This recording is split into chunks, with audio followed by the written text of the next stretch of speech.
गैड़ा पहुँचे चल कर काशी रे, दर्शन दो घनश्याम नाथ मोरी अखियाँ प्यासी रे, दर्शन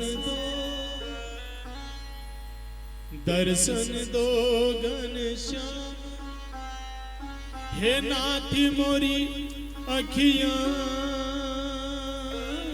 प्यासी रे।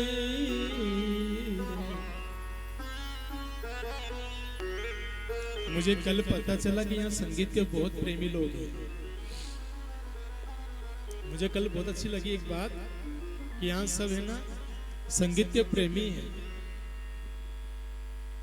क्या बात है सर, मतलब संगीत के बहुत प्रेमी, और अच्छा लगता है, मुझे बड़ा आनंद आता है जहाँ जहाँ ऐसे लोग मिल जाते हैं ना, संगीत के प्रेमी लोग हो, कथा के प्रेमी लोग हो, तो बड़ा आनंद आता है। कथा का आनंद ज्ञानियों में करने में मुझे नहीं आता है, क्योंकि मैं खुद भी ज्ञानी नहीं हूं। अगर मैं ज्ञानी रहता तो ज्ञानियों में आनंद आता, पर मैं खुद ज्ञानी नहीं हूं, तो मुझे ना कथा करने का आनंद ज्ञानियों में नहीं आता है, फिर विद्वानों में नहीं आता है। मुझे कथा करने का आनंद आता है पागल और दीवाने लोगों में, जो भगवान के प्रेमी हो, पागल हो, दीवाने हो, बड़ा आनंद आता है मुझे। श्याम सपनों में आता क्यों नहीं,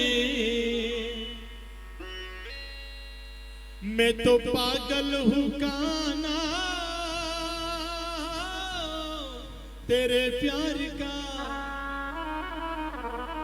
अरे पूरा पागल हो, पूरा पागल बनाता क्यों नहीं, पूरा पागल।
तो पागल हुआ तेरे प्यार में,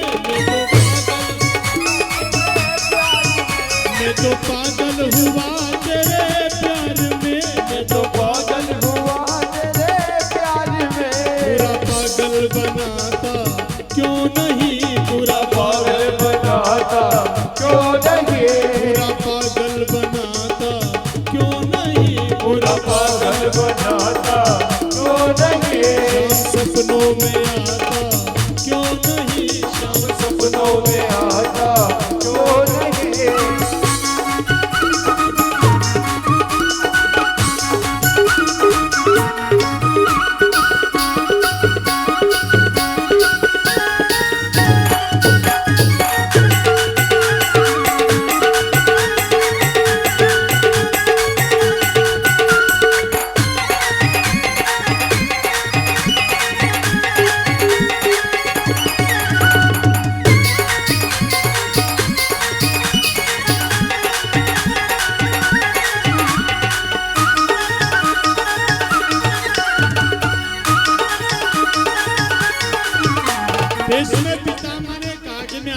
पहचान गया हूं, आप मेरे भगवान हो, समझ गया मैं। पर एक बात बताओ, आपने नौकर का रूप बना लिया।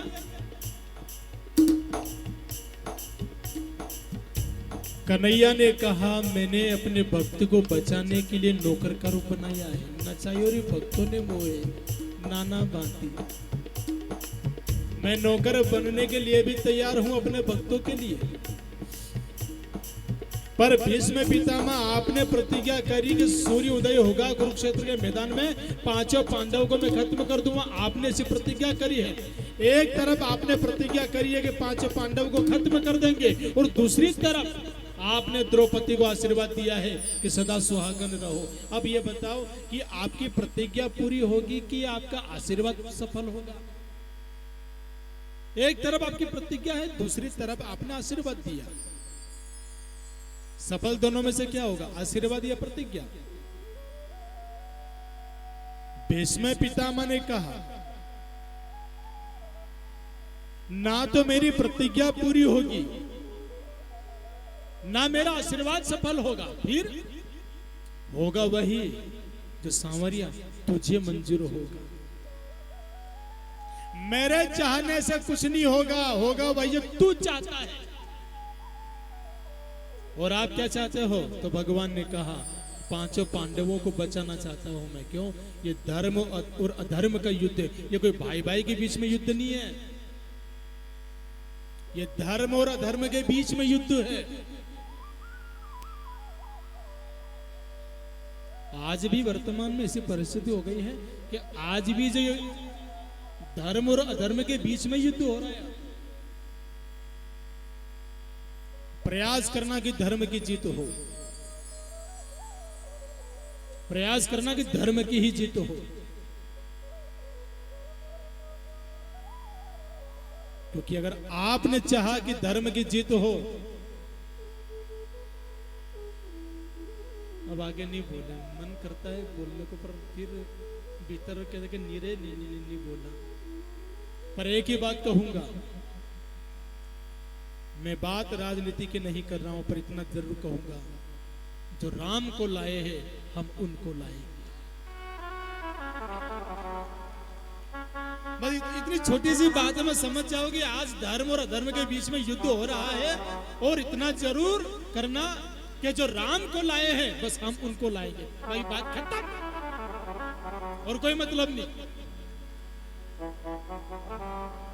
पार्टी पार्टी अपनी जगह, राजनीति अपनी जगह, बस इतना ही ध्यान रखना है, राम को कौन लाए?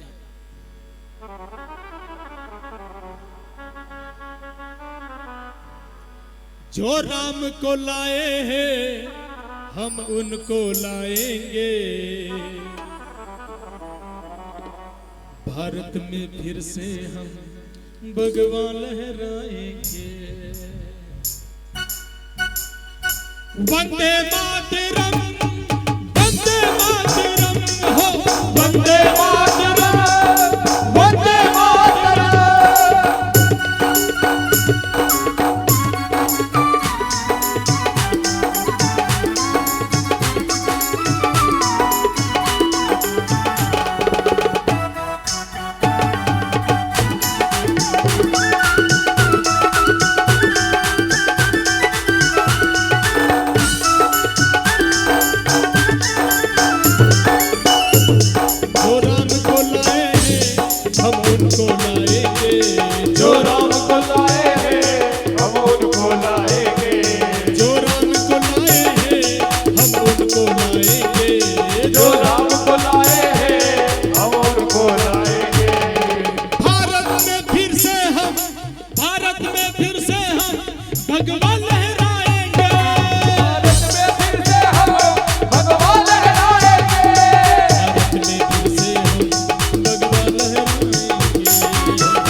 युद्ध चला, 5 पांडवों की जीत हुई। जीत होने के बाद युद्ध में जो अभिमन्यु मारा गया था, उसका पुत्र परीक्षित को राजा बनाया गया। और परीक्षित जब राजा बने नहीं, तो 5 पांडव द्रौपदी हिमालय पे गए। 5 की मृत्यु हो गई, द्रौपदी, नकुल, सहदेव, अर्जुन, भीम। युधिष्ठिर जीते जीत स्वर्ग में गए। जब परीक्षित राजा बने तो एक बार जंगल में घूमने के लिए गए। जंगल में जाकर के क्या देखा कि एक काला कलूटा इंसान गाय को डंडे से मार रहा था। तो परीक्षित राजा ने कहा कि मेरे राज्य में तू गाय पर अत्याचार नहीं कर सकता। मेरे राज्य में गाय पर तू अत्याचार नहीं कर सकता। कौन है तू? कलयुग ने कहा मैं कलयुग हूं, ये मेरा राज्य है। तो कह रहा तू गाय पर अत्याचार करता है? तो कहा कि ये मेरा राज्य है और कलयुग का मतलब है गाय पर अत्याचार होना, धर्म पर अत्याचार होना। मैं कलयुग हूं। परीक्षित राजा ने तलवार निकाली और कहा कि तू गाय पर अत्याचार करता है, मैं तुझे खत्म कर दूंगा। कलयुग ने कहा मुझे मारो मत, आपको मेरे भीतर की बुराइयां नजर आ रही है, पर मेरे अंदर जो अच्छाई है वो आपको नहीं दिख रही है। परीक्षित राजा ने कहा क्यों रे, तेरे में अच्छाई क्या है? बुराई बुराई है तेरे में, तो अच्छाई क्या है? कलयुग ने कहा एक अच्छाई है मेरे भीतर। क्या? द्वापर युग में, त्रेता युग में, सतयुग में तपस्या करो, यज्ञ करो, तीर्थ में जाओ तो भगवान की प्राप्ति होती है। पर मेरे में एक गुण है। क्या? कलयुग केवल नाम आधारा, ये मेरा गुण है। कलयुग केवल नाम आधारा, सुमरि सुमरि नर उतरहि, ये मेरा गुण है। परीक्षित राजा ने कहा चल तेरे में एक अच्छाई है, तो एक काम कर, मैं तुझे मारूंगा नहीं, तू यहां से चला जा। तो कहा कि कोई अच्छी जगह दे दो तो मैं चला जाता हूं। तो परीक्षित राजा ने कहा कलयुग तू 3-4 जगह रहना। कहां? जहां चोरी होती हो, हिंसा होती हो, जुआ खेला जाता हो, शराब पी जाती हो, ऐसी जगह तू रहना।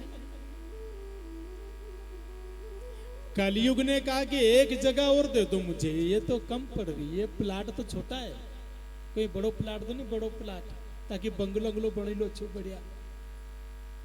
तो परीक्षित राजा ने कहा कलयुग तुझे जगह कम पड़ रही है, एक काम कर, एक जगह और देता हूं। कौन सी जगह?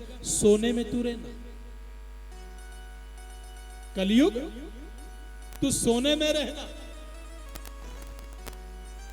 कलयुग सोने में रहता है मां।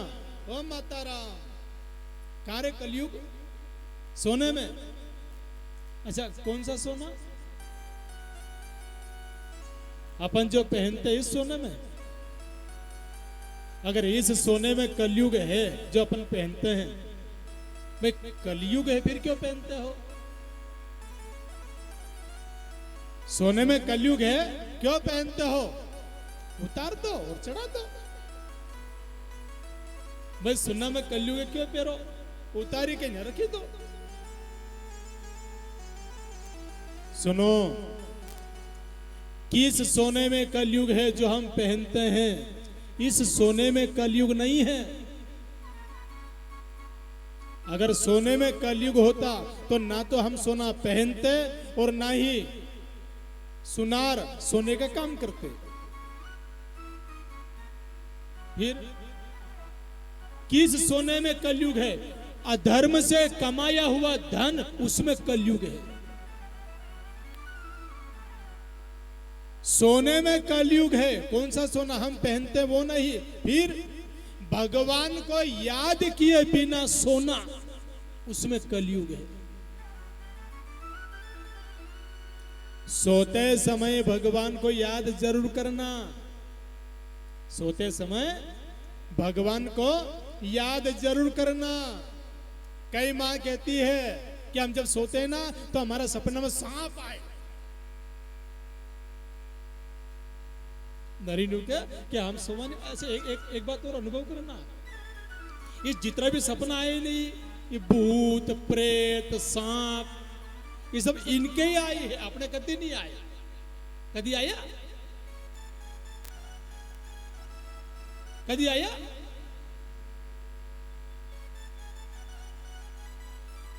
यात्रा में इनके विश्वास, देवी देवता में सबसे ज्यादा विश्वास इनके है। आप देखना बोले जब भी यात्रा हो, देवी देवता हो, सबसे ज्यादा भीड़ इनकी रहेगा वहां की जगह।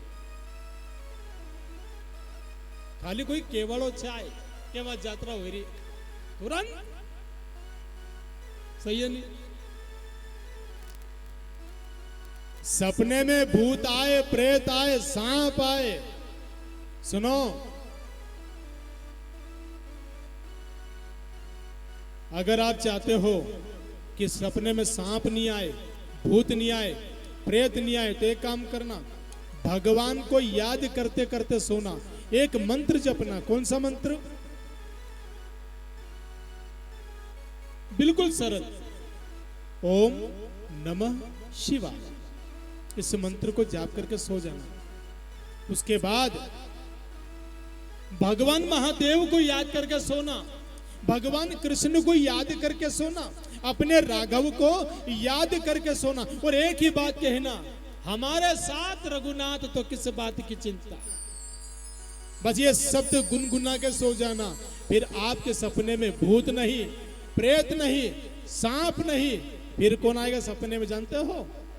सपना में आयो सांवरियो, ये सपने में आएगा। हो मैं तो दौड़ी दौड़ी मंदरिया में जाऊं रे माय, सपना में आयो सांवरियो।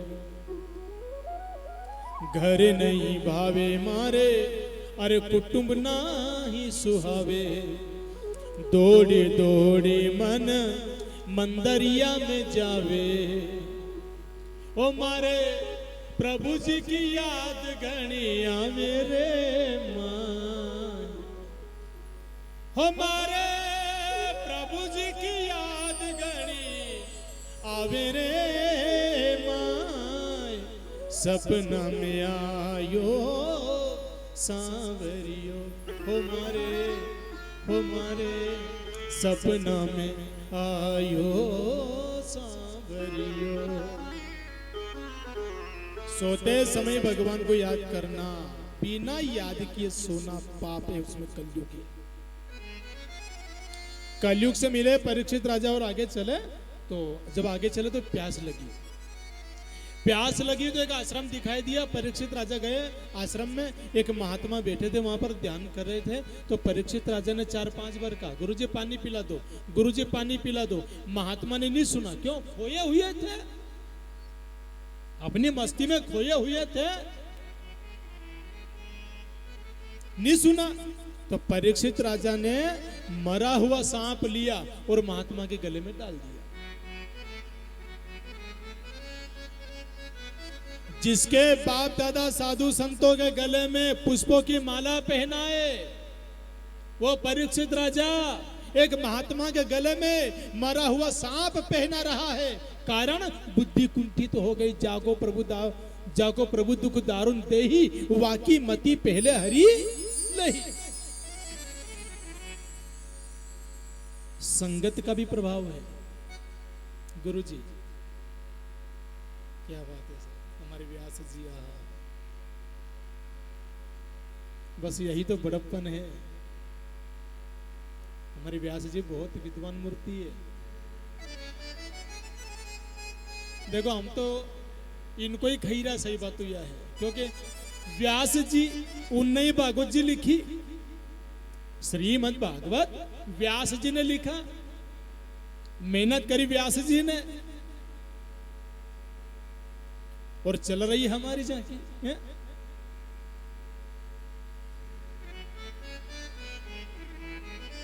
प्रणाम करता हूं व्यास गादी से बैठ के मैं व्यास जी को प्रणाम करता हूं।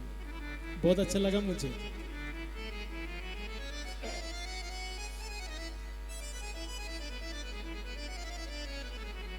तो बात यह है कि संगत का भी प्रभाव है। अच्छा, परीक्षित राजा ने मरा हुआ सांप महात्मा के गले में क्यों डाला? इसका दो कारण है।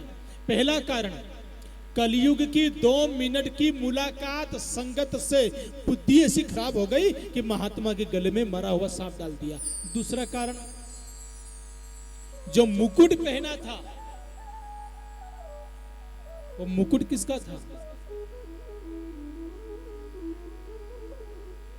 जरासंध जो मर गया था, जिसको भीम ने मारा था, जरासंध, ये उसका मुकुट था। ये भीम ने जब जरासंध को मारा था तो मारने के बाद मुकुट लेकर चलने लगे। भगवान ने रोका था, हे भीम, मुकुट यहीं रख दे। क्यों? इस मुकुट पर न जाने कितने निर्दोष मासूम लोगों का खून का दाग लगा है। इस जरासंध ने न जाने कितने मासूम निर्दोष लोगों को मारा है। यह मुकुट अपवित्र है। यह मुकुट अगर तू पहनेगा तो तेरी बुद्धि खराब हो जाएगी। भीम ने कहा, मैं नहीं पहनूंगा। फिर मेरी आने वाली पीढ़ी मुकुट को देख के मुझे याद करेगी कि हमारे बाप दादाओं में भीम ऐसे हो गए थे जिन्होंने जरासंध को मार दिया था। मेरी आने वाली पीढ़ी गर्व के साथ मेरा नाम लेगी। भगवान ने खूब रोका, नहीं मानी। भीम मुकुट लाए, घर पे रख दिया, किसी ने नहीं पहना। पर आज गलती से परीक्षित राजा ने वही मुकुट पहना। रोज नहीं पहनते थे, पर गलती से आज वो मुकुट पहना। और पहनने के बाद ऐसी बुद्धि खराब हुई कि एक महात्मा, श्रमिक ऋषि जैसे महात्मा के गले में मरा हुआ सांप डाल दिया। और जैसे ही मरा हुआ सांप डाला महात्मा के गले में, श्रमिक ऋषि के पुत्र श्रृंगी ऋषि को पता चला, हाथ में जल लिया और श्राप दिया कि जिस मूर्ख राजा ने मेरे पिता के गले में मरा हुआ सांप डाला है, उसको श्राप देता हूं, 7वें दिन तक शकनाग डसेगा और उसकी मृत्यु हो जाएगी।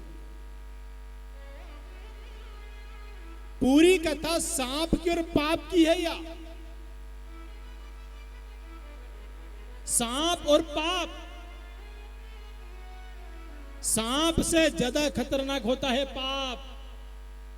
कभी योग लगेगा, भगवान कृपा करेंगे तो कल बताएंगे कि पाप कितना खतरनाक होता है। परीक्षित राजा को श्राप लगा, पता चला कि मुझे श्राप लगा है, तो परीक्षित राजा ने अपना घर बार सब छोड़ दिया, अपने पुत्र जन्मेजय के हवाले राज्य पाठ कर दिया और चल दिए गंगा किनारे। और गंगा किनारे आकर के बैठ गए। कोई ऐसा सदगुरु मिले जो मेरा बेड़ा पार कर दे, जो मुझे तार दे, मेरा उद्धार कर दे। क्यों? 7 दिन में मुझे मरने का श्राप लगा है, मर जाऊंगा 7वें दिन। कोई ऐसा सदगुरु मिले जो मुझे तार दे। मिले कोई ऐसा संत फकीर पहुंचा दे, अरे भवदरिया के तीर। ऐसा कोई सदगुरु आ जाए जो मेरा बेड़ा पार कर दे। मिले कोई ऐसा संत फकीर पहुंचा दे, अरे भवदरिया के तीर। गलती तो हो गई,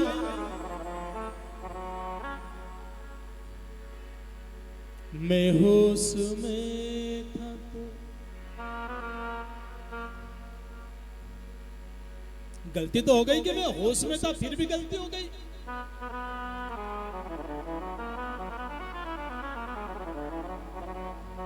मैं होश में था फिर भी गलती हो गई क्योंकि महात्मा के गले में मरा हुआ सांप डाल दिया।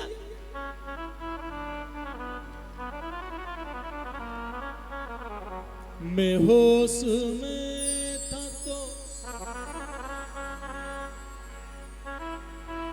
तुझ पे मर गया कैसे,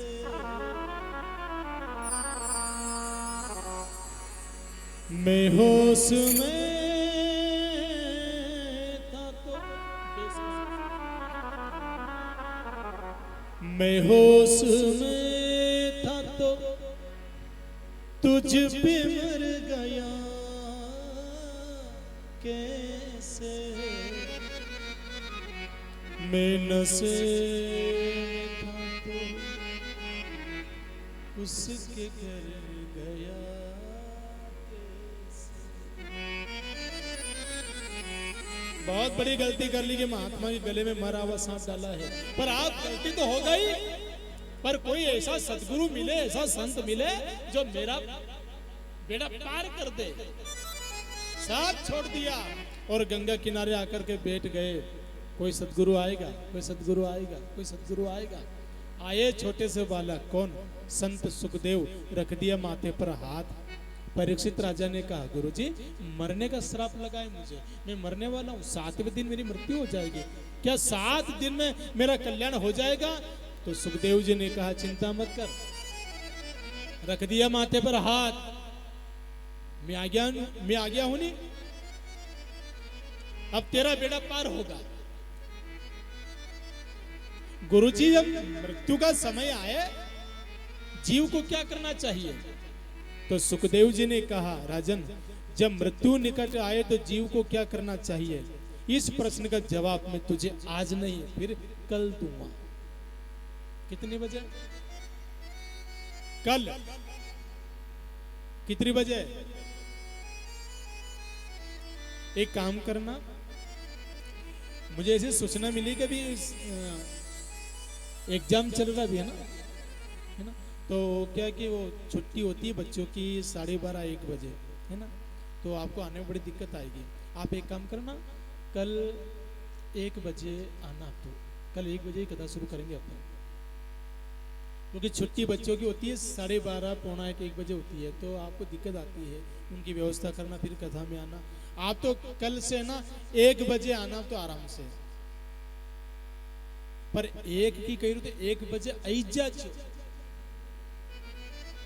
तो कल भी मैंने कहा था 12 बजे आना, तो हमारे माला में 12:45 बजे आया हुआ। बड़ी कृपा करी आपने कि मने 12 बजे की किन आप 12:45 बजे पधारिया हो। ऐसा नहीं हो जाए कि आज 1 बजे कह रहे हो तो था कल 2 बजे आओ। ठीक से 1 बजे यहाँ पर आप आ जाना कल, है ना, मैं भी आ जाऊंगा, ठीक है। इसी मंगल कामना के साथ आप सभी को जय श्री राधे, जय श्री कृष्ण, है ना। बहुत बहुत बहुत बहुत बहुत धन्यवाद है, बहुत बहुत आभार, धन्यवाद है कि आप अनमोल समय दे रहे हो। जय श्री राधे, जय श्री कृष्ण।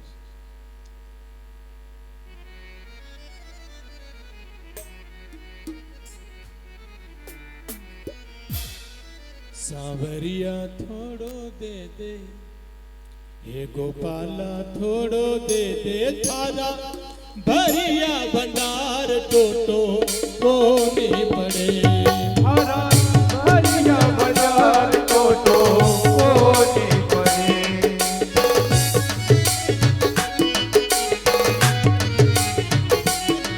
गोपाला थोड़ो दे दे, सावरिया थोड़ो दे दे, गोपाला थोड़ो दे दे, सावरिया थोड़ो दे दे, और भरिया भंडार टोटो कोनी पड़े।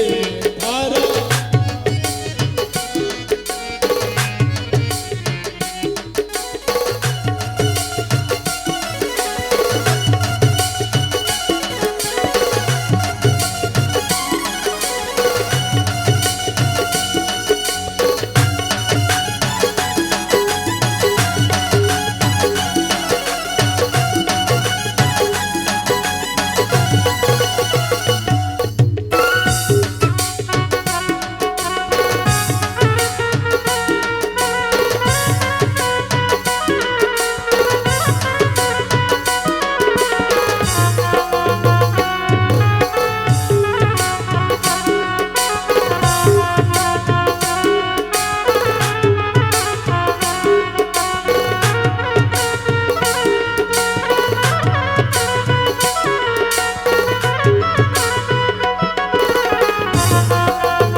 हेलो। जय श्री कृष्णा। श्री नितेश्वर महादेव भागवत कथा समिति रेलवे कॉलोनी द्वारा आयोजित 7 दिवसीय श्रीमद् भागवत कथा महायज्ञ के दूसरे दिवस आज की प्रसाद का लाभ लिया है। रामदास जी रेलवे वाले ने 500 रुपये उनकी तरफ से भेंट की गई है। श्रीमती फूल देवी वाजपेयी की तरफ से 1100 रुपये का योगदान दिया गया है। श्री रमेश करण जी की ओर से 600 रुपये प्रसादी के लिए सहयोग प्रदान किया गया है तथा श्री सुनील जी गुप्ता जी द्वारा 701 रुपये की राशि श्रीमद् भागवत कथा की आज की प्रसादी के लिए प्रदान की गई है। आप सभी से विनम्र निवेदन है कि इस 7 दिवसीय आयोजन के दौरान प्रतिदिन महाप्रसादी के लिए अपना योगदान प्रदान करने का सहयोग प्रदान करें ताकि ये धार्मिक यज्ञ अपने सफलता को प्राप्त कर सके। जय श्री कृष्ण।